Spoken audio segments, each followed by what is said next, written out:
Blessed Trinity is a non-working public holiday in Bhutan observed on the autumn equinox.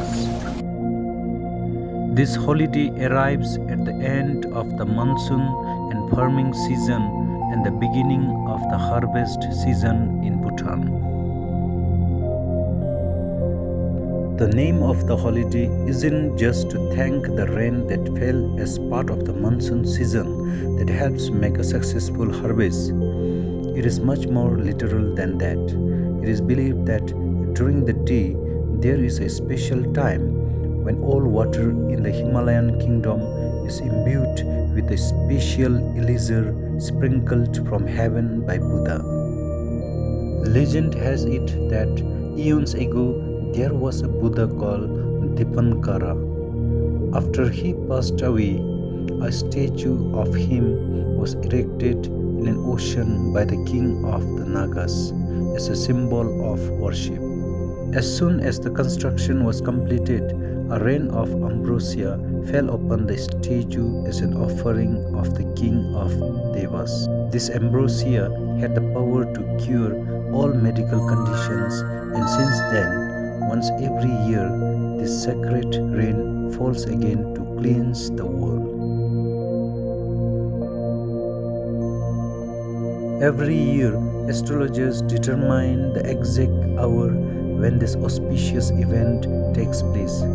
On the eve of Blessed Trinity, people fill buckets of water and leave them out overnight to make sure the water gets sanctified at the right time.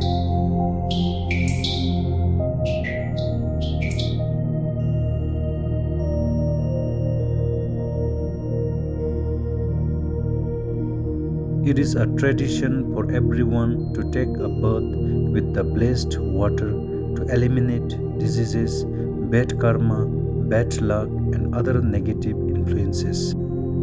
After the refreshing and holy bath is over, families gather for a meal of thup porridge at breakfast time. The Bhutanese people enjoy the festivities with their friends and family. Local games like archery, kuru, and degur are also played during the day.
He established 8 hermitages throughout